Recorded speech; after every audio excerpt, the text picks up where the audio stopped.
This is episode 23 with Caitlin McCall. Welcome to the Eco-Conscious Diver Show. I'm your host, Caitlin, PADI scuba instructor, digital marketing expert, and science communications specialist. I'm here to remind you that being eco-conscious is cool. Learning about the environment can be fun, and climate change isn't a dirty phrase. Each week, I'll be getting up close and personal with thought leaders from around the globe as your weekly dose of motivation so that you can create epic change in your own life and become the best version of yourself possible. Are you ready to dive? What's up, everybody? If you're listening to this right now, this is an opportunity to join in with the Eco-Conscious Diver community. Make sure to subscribe on the website to stay up to date on future episodes, free resources, and our unique online course titled Skyrocket to Influence, which is focused on helping you to create a social media strategy and monetize your passions online. Head over to the website www.eco-consciousdiver.com. This episode is packed with insight into career changes, following your passion, and the benefits of having a side hustle. I hope you'll enjoy this podcast with my friend, Colleene Saenz. Hey, Colleene, how you doing? Hey, Caitlin, I'm doing great. How are you? I'm good. I'm so excited to have you on today. I am too. Thank you for reaching out to me. I'm really excited to talk to you. Awesome. So we are going to jump into the intro question I always ask my guests, which is, what is your favorite marine species and why? So I was having trouble trying to pick just one. At first, I wanted to say mermaid. But then I was in between a sea lion and a whale. I think I'm going to go with a sea lion. Sea lions are just so cute. They have these big, beautiful brown eyes that just look at you so innocently. And I remember one of my favorite movies when I was little was a movie called Andre. And it was about a sea lion that was in Maine that I guess he was sick, and they helped nurture him back to health, and he became like an intricate part of this family. And finally, he got to go back into the wild, but it was just such a touching movie. I highly recommend it to anybody that hasn't seen it if you need a good feel-good movie right now. Wow, that's cute. I've never heard about that. I'll have to look that up. I know that there's like a whole bunch of good sea lion memes, because they make really cute faces. So I like that about them too. I feel like my dog looks like a sea lion because he has those big brown eyes. And I think that's one of the reasons why I had to get him. Aw, that's so cute. All right. So Colleene actually hosts a personal transformation, one-on-one and group style of coaching.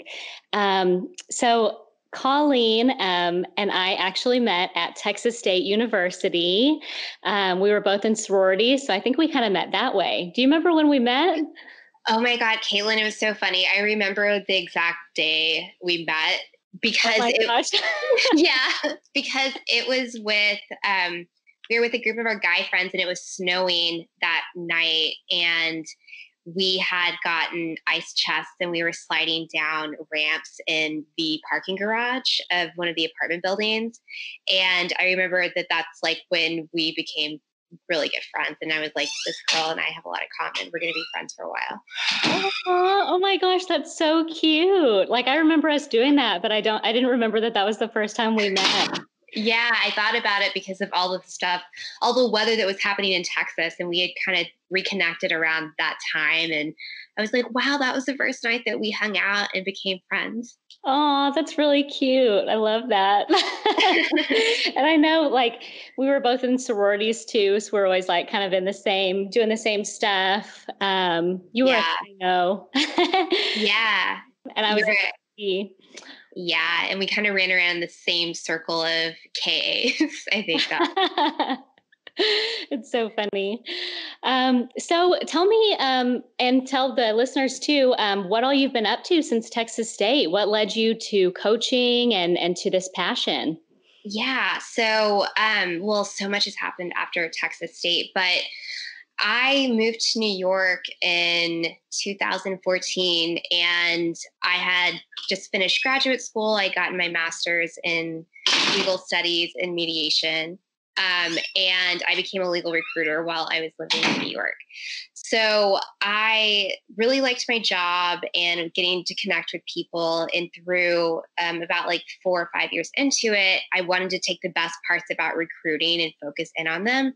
And for me, that was always connecting people with their passion and their purpose and helping them get to the career that they wanted for their lives. And so through recruiting in this small part of it, I just started working with people one on one and helping them, decide what they wanted to do either with their careers or with their lives, or if they wanted to create different stuffs in their, like in the creative realm, in the artistic realm, or even people that were wanting to be in relationships. It was really about creating the life that they wanted for themselves. And it just, it was something that I was so passionate about. And for the longest time, I didn't feel like I had a passion. And everybody, you're taught from a young age that you have to be, connect with what you're passionate about, and that's going to help you decide which kind of job you want. But my trouble was like, I liked a lot of different things, but I wasn't passionate about one thing in particular. So I felt like I didn't really have a purpose. And being able to kind of land on my purpose in a roundabout way by trying different things in different jobs and trying new interests on, I was able to land on this. And this is where I really was connecting to like, this doesn't feel like work. This feels like I am serving a better purpose than kind of what I thought that I wanted to do. And yeah, so through that, I've been going through different leadership programs and learning how to coach. And my specific style of coaching is ontological, meaning that I coach people's being and try to help them get past fear that it's holding them back and limiting them in their lives. And really, just as a coach, you're forward thinking, and you're in partnership with your clients. So you're helping them create a life that they want and that they choose versus the life that they get through default. And I think that is kind of the biggest takeaway that I've learned through coaching and brought that to my clients. That's so awesome. I feel like I kind of got goosebumps when you were talking about that, because I feel like I really connect with that. I feel like I didn't really have much of a purpose either. And until I took a leap and lived abroad and kind of did something out of my comfort zone, I know that you did that as well. You're now living in New York, and that's a huge leap. And so, I always have people, in my inbox and in the eco-conscious diver community who are kind of thinking about taking a step into their passion. But, they may have limiting beliefs, that people around them have said things like, you can't make money in marine conservation or marine biology. You should kind of stick more to the things that obviously you'll graduate and immediately make money, that we always hear about, and so, I'm definitely interested in speaking with you more about like how people can use their passion to create a livable income for themselves, because I think that's what holds a lot of people back. Yeah. And so what I have to say, I have so many things to say about that. I think that like the first thing I would say is that, kind of spiritually speaking in a woo terms of like, if you didn't have that idea, then you wouldn't have the ability to make it happen and make it possible for yourself. Like, people that want to, do talks for a living or be like motivational speakers or be up in front of a stage, like they wouldn't have that idea unless that they were fully capable of doing it. So it's really trying to get past like the limitations that you put on yourself to even believe that you can do the thing in the first place.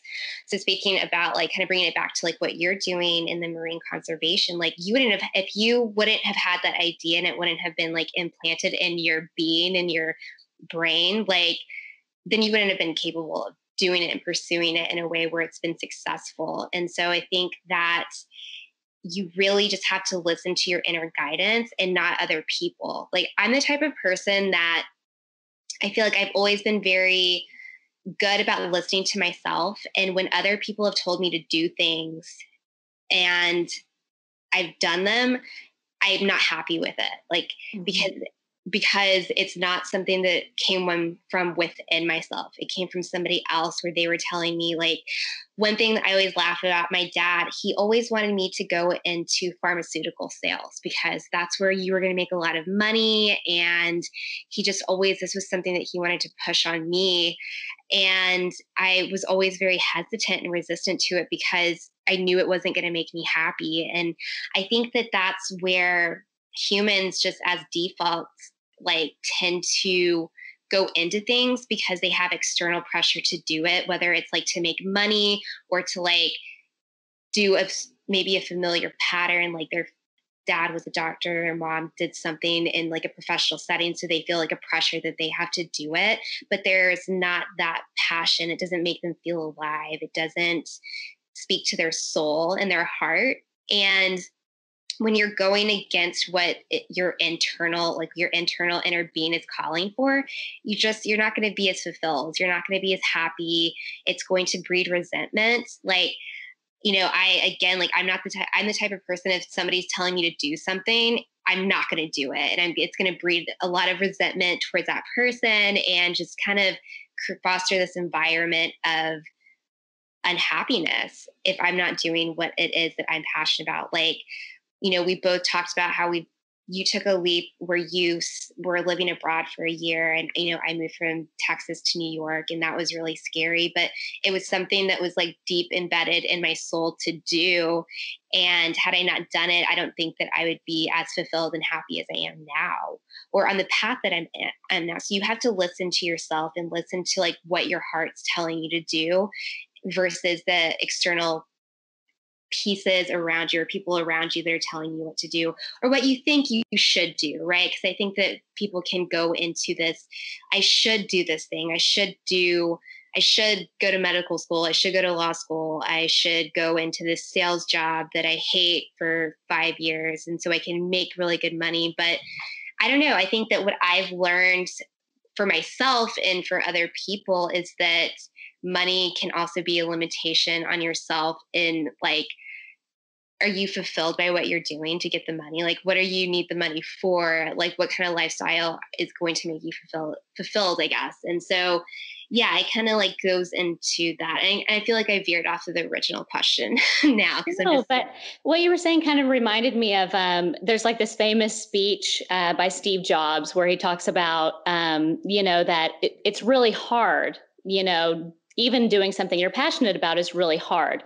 But if you're passionate about it, you're more excited about doing it, even though it's hard, and you can push through the really difficult times. Mm-hmm. And there's more reward on the other side, So it's kind of like, you have to choose your heart, right? Because in my early career, when I was working, in advertising, I would say that probably what I'm doing now is equally as hard. However, I'm enjoying what I'm doing, so it makes it worth it.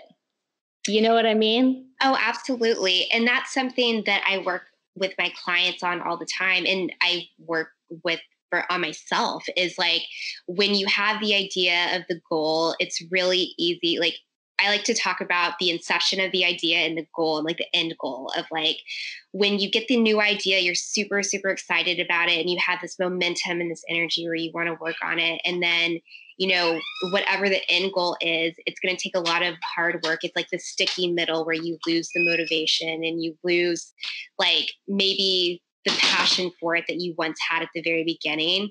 But you have to connect with the reason is that you're doing it for. Like, what is the end goal going to give you? Is it going to give you love and acceptance? Is it going to make you proud of yourself that you got accomplished and you did the thing? Like, what are you doing it for? And if you're not connecting with that on the daily, the sticky middle where the hard work comes in, you're not going to be motivated. You're not going to do it. You have to like remember what you're doing everything for, whether it's a very small task or like a really big goal, whether it's like writing a book or it's just getting a new job. Like, what are you doing the thing for? Yeah, and I've also heard that called the Valley of Despair, Ooh, I especially love like that. in entrepreneurship. Because I did kind of go through this too. You kind of feel like you're kind of stuck before you get to the next level, and that's Mhm. kind of where a lot of people quit. So that's like the make or break between the people that really get successful doing it and the people that just quit or just kind of stay where they are. And that's where you actually, if you use that despair to like innovate and just kind of change things up, that's how you get to the next level. I thought that was pretty cool. Yeah, I love that, the valley of despair. Ugh.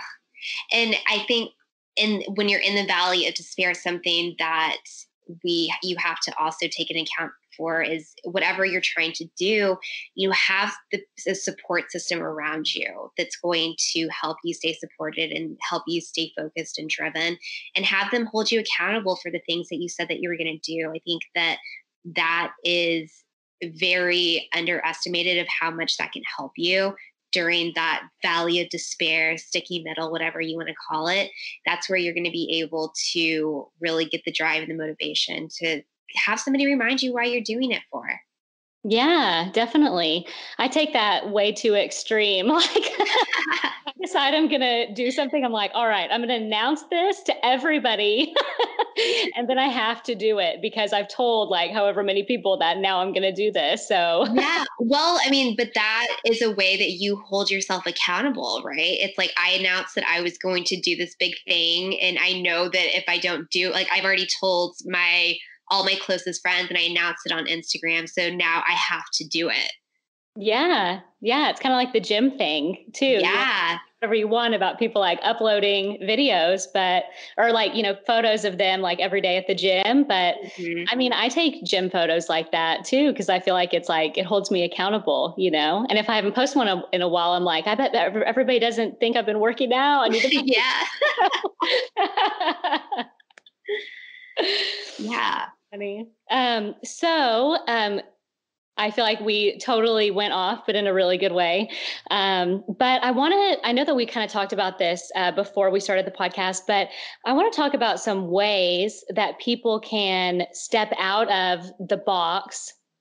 And by box, I mean, in the marine biology, marine conservation field, a lot of times what people think of is these jobs that are at nonprofits that are really low paying jobs, and how they can kind of, innovate and step out of that and increase their income in unexpected ways. Yeah. So I, we were talking earlier about this, and I think that there's a limiting belief that we all have, is that like you're going to have one job for the rest of your life and that you're going to be stuck in it. And that's, thinking with limitation, because there are so many different things, especially now in the world that we're in and our access to social media platforms and the internet, where you can have so many different sources of income for yourself. And that doesn't necessarily mean that you over inundating yourself with work, but there are different ways to make money. There's a lot of different ways to make money. And so I think that it's really kind of shifting your mindset of like being the scarcity mode, where there's not going to be a lot of money and you're not going to be able to support yourself if you follow your dreams and your passion, and just have the more mindset of like, money's out there to be made and I can have a seat at the table and I can make it. I thought about this earlier, and I think for especially people that are younger and they haven't really started a career yet, or they're kind of maybe thinking about going into marine conservation, um, and they're kind of dabbling like, is this what I want? It's not going to make me as much money as I thought. But you really have to get down to like what you value most. And so what I would recommend somebody to do is like write down, like I think that we all, for the most part, some of our values lie around like our career, our family, our friends and social life, our romantic relationships. And you have to kind of put those in order. Like, what is most important to you right now? Oh, and money's one of them, obviously, like those 5 kind of values of like, so, when you are setting out to find a new career, go down a career path, ask yourself what matters most. Like, does making money matter most to you? Like making a lot of money, or does having a more fulfilling career matter most to you? And like, what is going to give you that passion? What's going to feed your soul? What's going to keep you feeling alive at the end of the day? Is it making a certain amount of money, or is it going to be, again, like that fulfillment that you're looking for? And I can say for myself, where I've been in my life, it's always, I want a fulfilling career versus money. Like the times I've been making a lot of money in my life, they've been great, but like not as rewarding and fulfilling in the times where I am focused on what I want to focus on and what makes me passionate. So I think that it's kind of really getting straight with what you value and what's going to help you lead a purposeful and meaningful life, and also not just thinking so straight and narrow into this box of I'm not going to be able to generate enough income for myself, because there are people that have made a lot of money being in this industry of marine conservation. So look to your leaders, really, because you can absolutely be a leader and do what you need to do to sustain your life and your income. Yeah, absolutely. And, just to give a little perspective from my end too, I'm a big Tony Robbins fan. I've read all his books, and in one of his books, he has you kind of rank what your, values in your career are. And what's funny is that adventure, this probably isn't surprising, but like having an adventurous life ranks really high for me. So Yeah. I like to, have an adventurous life. I really like time freedom, and money ranks pretty high for me too. But it's interesting because specifically in this career field, a lot of times for people, money is a dirty word. People think that if you're in this field and you're making money, that must be wrong. Or, I've even heard of a guy who was doing coral restoration down in the Caribbean. And instead of being nonprofit, he decided to be for profit. And everyone was talking crap about him because he was for profit. And it's like, that's really just only a way that you file your taxes. Like, I guarantee you that there are nonprofits making way more money than him, Yeah. And that is, money is such a huge context that we all have. We all have everybody has money problems. Like people that have a lot of money are always fearful that money is going to be taken from them. And then there's the other half that people we fear like we don't have enough and we're not going to make enough. But we have to shift our relationship with money and see it not as a bad thing.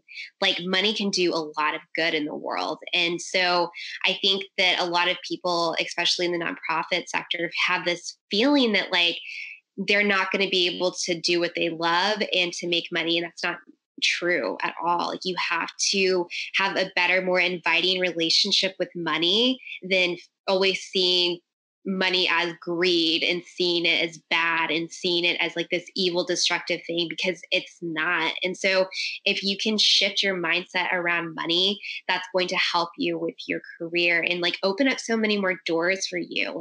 Think of, yourself as abundant and prosperous versus scarce and always very needy and needing it. And that you have a lack there, because that is kind of a very repetitive thing that I see in myself and in clients, working around this lack mindset and associating money with evil and greed. It's not. Money does wondrous things in the world. And the more you can get your head wrapped around that, the more easily money is going to come into your life. Yeah. And I know I told you this before, but the way that capitalism is set up, and, I think sometimes even capitalism is a dirty word now, but Yeah. The way the system is set up is that if you create value in any industry, I don't care what it is, then you've created value and you are rewarded monetarily. That's how it works. And also, the way that I think of money, of course, that Tony Robbins book also had you write out, what are some things you would do with your money, that are your motivating factors. And, a lot of the things for me are really positive things like sending my children to college, being able to do more for marine conservation than I currently can, and I feel like a lot of those things you have to have money in order to make a larger impact. So for me, a driving factor to success is to be able to give more back to the cause, Yeah, I love that. And I've seen a lot of sustainable businesses that are, eco swap type businesses that are in marine conservation. And they do that up front. They say, we're going to give 5 or 10% of profits to whatever nonprofit it is.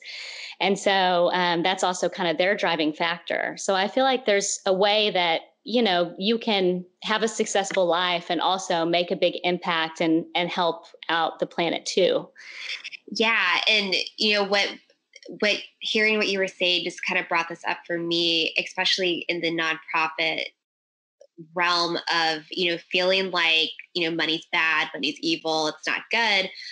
But you're thinking sort of like with this martyr mentality, right? Where you have to sacrifice yourself, sacrifice like the money that you have in the bank for like a cause. And that doesn't necessarily have to be true. You don't have to sacrifice your well-being, your financial well-being to do good in the world. And so if you come at it from a place of like love and I'm going to help, like I don't have to sacrifice, I don't have to like, bleed my blood for the thing, then you're going to have more of an abundant flow into your life. And that's really important to think about. Whatever career, like whether you're going into marine conservation or you're going into banking, like in finance, like you have like, don't come at it with like a martyr energy, because then that's where the discord is going to happen between you and money. Yeah. And, that brings up a good point. Like everything we're talking about could definitely be applied to people considering career changes in anything, really. Even when I was setting up the Eco-Conscious Diver bank account, I had a really good conversation with the girl who was working at the bank. And I was telling her about my online courses. And she goes, wow, do you think I could make an online course about personal finance stuff? And I said, hell yeah, you could. And you would like bring a lot of side money in for yourself, Yeah. Yes, absolutely. It's like, it just opens doors for you. Yeah, definitely. I feel like everyone now, you're almost hurting yourself if you're not thinking at least, side hustle mentality, adding one extra form of income, Yeah. And I think that, we've talked about this before of like, even with your online programs, that's residual income for you. And thinking in terms of like, when you are doing more of your career around your passion, and maybe it's not going to make that 6-figure income that you want, there's always side hustles that you can do that can bring you residual income. You just have to start thinking creatively. But if you're so afraid to even take a small step into your passion, then you're always going to have that limited voice telling you that you're not going to make enough money, that you're always going to be stuck in this certain trajectory. But you have to be open and you have to be willing to receive ideas and receive different creative, endeavors for yourself, where you can open up different roads and different avenues and windows for yourself.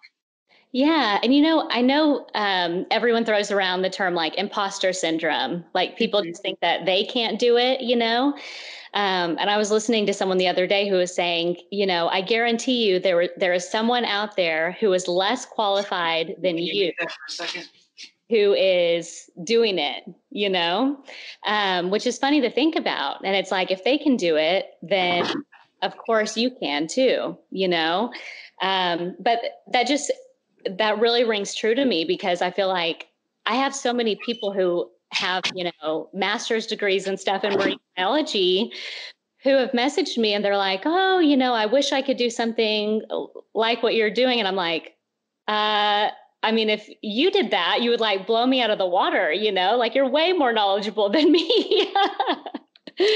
And so it really is the limiting beliefs. Like for some reason, people think they can't do it too, and they absolutely can, you know?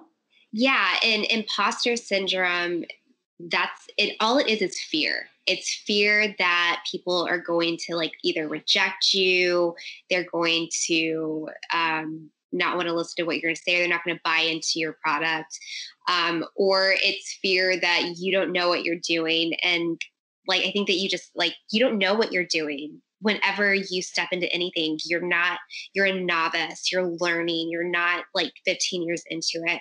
Like when I first stepped into coaching, I expected to be an amazing coach. And I was comparing myself to my program leaders who had been coaching for 30 years. And I would catch myself being like, why can't I coach a room like they do? And then my coach would be like, because they've been doing this for 30 years. You've only been doing this for like a year now at this point, whenever we're having this conversation. And so I think that you have to stop comparing yourself to others. And also remember that one of my favorite sayings is like, you would care a lot less about what other people think about you if you knew that they weren't thinking about you at all. And and it's kind of a comforting knowing, like, you know, when you're putting out pictures and you're trying to build up your social media presence, like people aren't obsessing about the things that you put on there. They might connect to them. And like, that's the point. You want people to connect with what you're saying and the message that you're bringing, but nobody's really, you know, obsessing about these certain aspects about yourself. And if they are, they're not great people. You shouldn't have them in your life.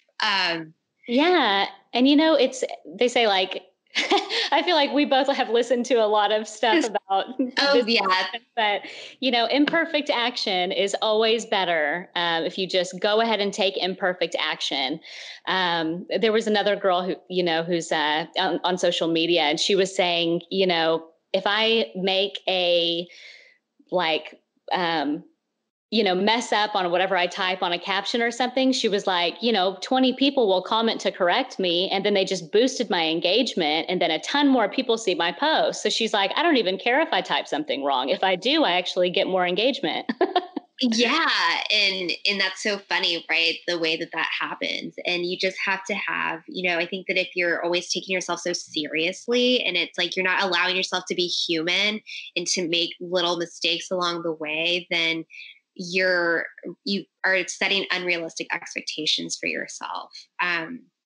You know, thinking about imposter syndrome and just like fear, you have to be aware of like where you're choosing from, because you're either choosing from fear or you're choosing from love. And like, that's how it is at the end of everything in the day. Like, but also know that like fear is always going to be there.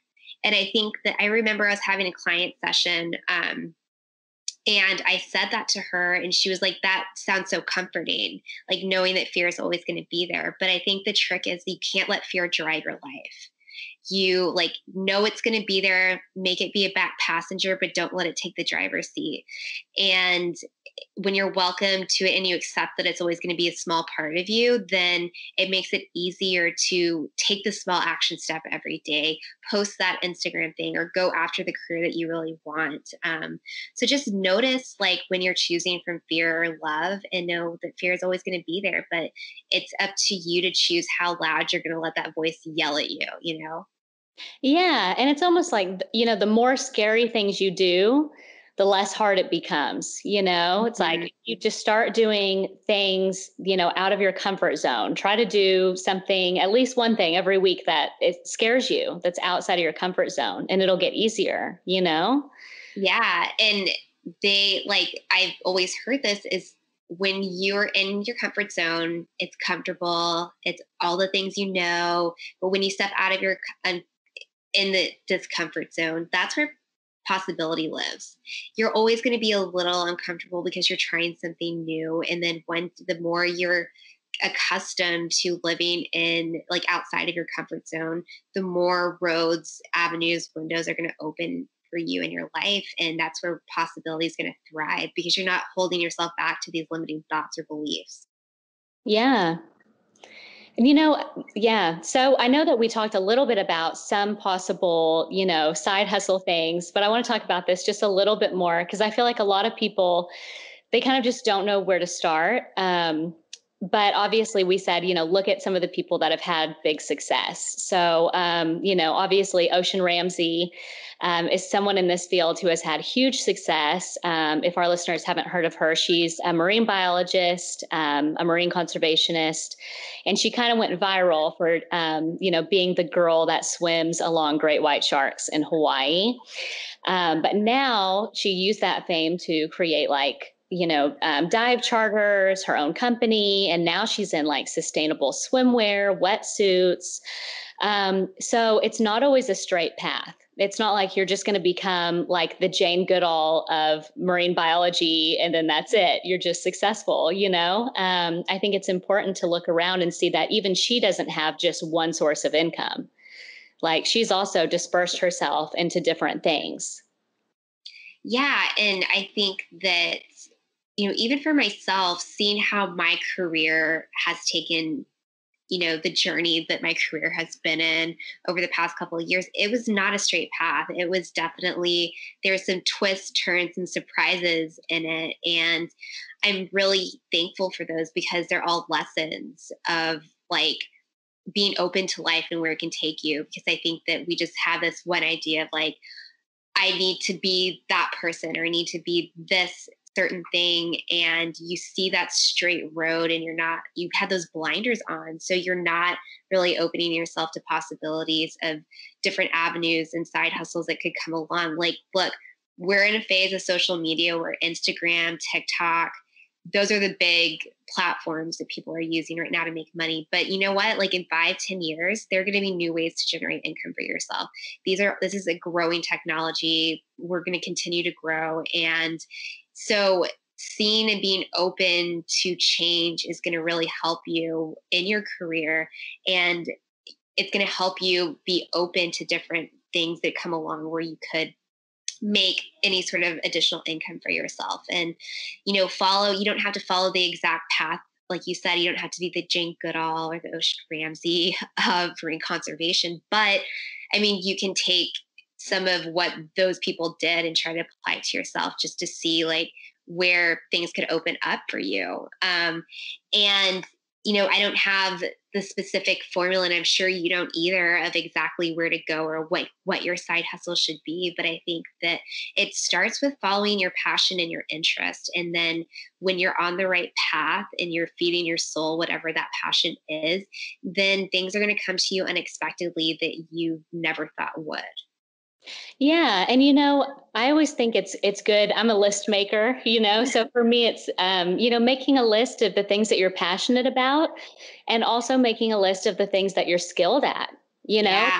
Well, what have people always said that, wow, you're so good at this, or, you're so good at this and I'm not, write those things down and include that in whatever project you decide to make. Make sure that that's a part of it, Yeah. And it's like, and even the things that keeping a list of like what excites you, right? Like in like speaking in your realm of like marine conservation of like, is it going to be educating people to be more sustainable in their lives? Or is it going to, do you like bathing suits? Do you like taking people out on dives? Like, what is it that you find most fulfilling and fun, and see where pockets could be where you can make additional income for yourself? Because it's not going to be the straight and narrow line, and nor should it be. Like, what's the fun in that? Like you talked earlier about how adventure is part of your top values. And it's like, where's the fun and play in that? And I think that's something else to remember when you're setting out in a new career is like, do you want fun and adventure to be a part of it? And how are you going to make that a priority for yourself? Yeah, definitely. And I mean, I think there's beauty in being able to kind of design it exactly the way that fits you and your personality and your lifestyle, Mm-hmm. Personally, I felt extreme burnout when I was trying to work at dive shops and like interact with people every day. I'm just not meant for that. So for me, I still have in-person events, but I do one every couple of months. And for me, that's perfect. And then the rest is, I get to be at home in my slippers and I'm doing the rest of it online, but that's exactly how it works for me. So, in that same sense, think about what your perfect work environment would be and create that for yourself. You owe it to yourself to be happy. Yeah. And I think like the ultimate, like getting more gradient on just what you said, it's knowing yourself, like knowing what environments you're going to thrive in, knowing what's going to make you happy at the end of the day, and knowing where your passion is and if you're following it or not. Being true to yourself. Yeah, be true to yourself. I love it. Okay, well, I think we've reached a good stopping point here. So I want to ask you, is there anything that you'd like to shout out for them to follow or visit? Where can they find you? Yeah, so you can find me on Instagram. My handle is Colleene Saenz, Colleene Saenz. I know I had to spell it out because it's misly spelled a lot. But yeah, find me on Instagram. I'm going to be hosting personal development workshops starting in April, probably about one every 2 weeks, whether that is getting to know yourself, finding your passion, doing some shadow work, and also, creating more confidence in your life. So check out those where you can find those announcements. And if you're interested in working with me one-on-one, or even just doing a complimentary session with me, you can find me on Instagram as well. Just send me a message. Awesome. And guys, I'll link all of that stuff in the description of this. So you can find all those links there. And thank you so much, Colleene. I'm really excited to see what you come out with next. I've loved reconnecting with you. And I'm still like so cuted about that you remember the first time we met. So excited. Me too. I loved it. Love it. All right. Thanks so much. And thanks, guys, for tuning in. I hope you guys enjoyed the podcast and learned some valuable information about careers in conservation, diving, and beyond. This is a constant process of learning, growth, and understanding, so I look forward to chatting with Colleene again. Please leave a review if you can, and go to www.eco-consciousdiver.com to check out all other podcast episodes and everything else we've got going on there. See you next week.